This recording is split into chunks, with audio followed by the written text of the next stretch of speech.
I mean, I continue to laugh at Woodstock. We put up a big update on Woodstock on Friday, and like 6 hours after we put it up, it was already a moot point because Michael Lang went ahead and released all the artists that were under contract at that time. Now, throughout this whole saga, I've been saying that Woodstock will continue to be. I said the possibility of Woodstock being successful is entirely there because they have the artists and they have the lineup. I said they have the artists, they have the lineup, they have the brand.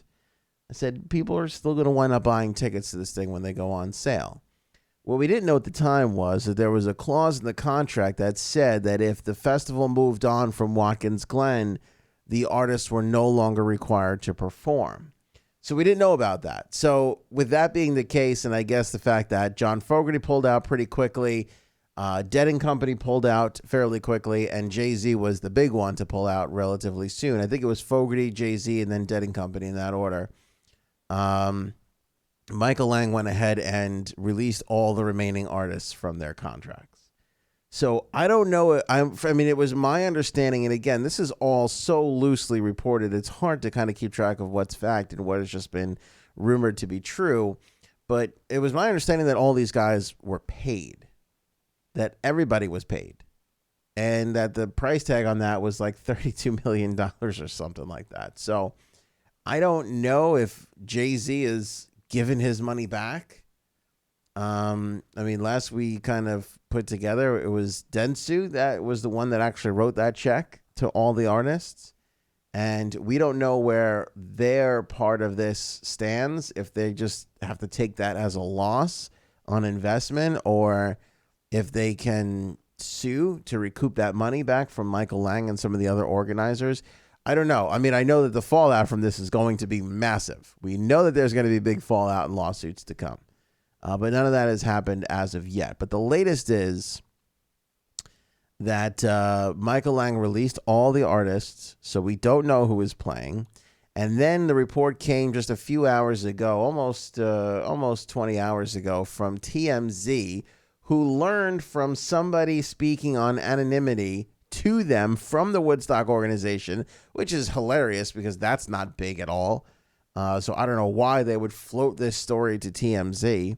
Clearly that was something done consciously, or somebody did that I don't know. I mean, I would love to know that story, that part of it. But they're saying now that Woodstock 50 is going to be a free ticketed event, meaning that you don't have to purchase tickets, which is kind of awesome and convenient when you think about it, because if you're going to go to a festival that has no performers, you really shouldn't have to pay for that. I mean, if there is zero performers, there really should be zero cost. It kind of makes sense on a weird delusional level. But sources familiar with the event told TMZ that organizers have decided to release tickets in the coming days free of charge. There will be a limited number of seats that will be available for the show, which has been moved to Maryland. We know that now, the Merriweather Post Pavilion, which only holds 32,500 people on the weekend. On Friday, they'll have to settle for 20,000 people. And there will be instructions that will be posted to Woodstock.com by the end of the week. So we thought we'd be talking about the cancellation of this thing already. And now we are stringing this along for another week to see how they're going to pull off giving away these tickets for free. The show will now be billed as a benefit concert, and those who are able to snag seats are encouraged to donate to their favorite causes. Now, we've seen some of this. We've seen this model sort of take shape over the last couple of years. I think the Global Citizens Festival, that's like the biggest one, where the tickets are free. They're always great performers, but you have to donate or do some community service and then be able to prove that fact in order to secure your tickets. It is actually quite the process. How they plan on pulling that off with about 3 weeks to go is beyond me. I don't think they're going to be too hard up on having people prove that they donated. I think they're more just kind of counting on the honor system of like, hey, if we give you free tickets to this amazing show, can you donate? Which is not a big ask. But the amazing show part is the thing that is in question, because there are no artists that are on the line right now. And again, I don't know what Michael Lang's strategy here is at this moment, other than, hey, you guys got paid. Why don't you come down and do our show over here? I mean, I'm trying to understand where he's going with this. I don't know if it's going to work. I don't know if he's going to be able to lay that guilt down on, hey, we paid you guys, and now we're doing this benefit show. Will you guys come down and play? You've already been paid. And it's for good causes. I think that's his strategy at this point. I mean, what else could it be other than utter madness and craziness? You know, that's got to be the strategy. Now, I said, you know, at the time on Friday's show, like, that they were going to try and guilt these artists into continuing to perform anyway. I mean, a charity aspect was always going to be a part of this show. From the beginning, from the outset, and that weird announcement that was way too small. Back then when we were speculating there's something wrong here because this is not how you announce a festival like Woodstock in a small recording studio in New York City. They said that they were going to be, you know, a environmentally conscious event with, you know, charitable aspects to it. So I guess they're just expanding that. I'm not really sure. How do you make money on this thing? You got to pay these people. Somebody's got to get paid besides, forget the artist at this point. You know, let's talk about the guy who hangs the speakers. Let's talk about the guy who runs the board. Let's talk about the people that have to clean up afterwards. These people have to get paid. How do you do that? Supposedly there's still going to be some VIP tickets that will be for sale, which they, and I'm quoting the article here, hope will bridge the gap for costs.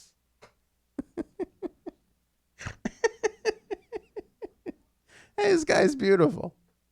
How are you going to make money? I will sell VIP tickets. I don't know. Maybe, hopefully that'll do it. Fingers crossed, everybody. I mean, it's amazing to me that anybody would even want to. I mean, you would think that people would be running. You know, I talked about brand in Woodstock and how important that was and how the brand was so strong and they'll be able to get through this. That time has passed. If you go back and watch some of those old morning show vlogs, that no longer applies. They have dragged their brand through the mud here. They no longer have that brand equity. I mean, right now it is in a very fragile state. If they're going to pull it off, they have got to get some big artists and soon and pull off an amazing event. And I just don't know if that's possible. But let's face facts. There's not tickets going on sale because probably at this point nobody would buy a ticket. So the only way you could pull this off is by giving it away for free. And with some of the other things we talked about, VIP tickets, selling the stream to some provider somewhere and hoping to recoup that money through sponsorships. I think that's their plan right now, and it is a very fragile plan. God bless the Merriweather Post Pavilion, because without them, this still wouldn't even be a possibility, and they still have a long way to go to figure out that agreement. WTOP in Baltimore, which does a phenomenal job in the Baltimore, D.C. area, they just spoke with that guy, Seth, and he says, and I quote here, "We're still waiting to hear who is playing, but that's not our job. They do still have a venue if they have a show," end quote. So they're being awfully, like, you know, open about they got to get a show here. It's not a done deal yet. We have to see who's going to be performing.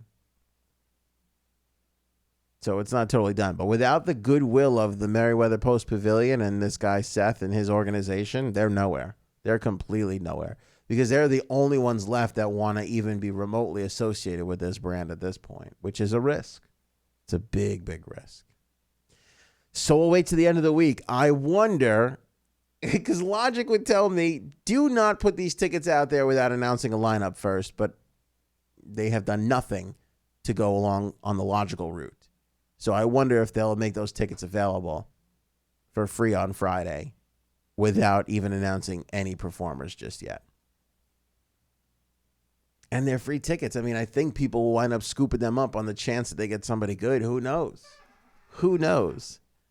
But damn it, if Michael Lang and company haven't figured out a way to keep us involved right up until August 16th, you'd think we would have been well in the clear of cancellation at this point. but we're still talking about it. It's still big news, not only for shows like ours, but you go to any major news outlet, print, radio, television, social media. This is the story this morning on the entertainment segments. Glad we've been able to carry throughout.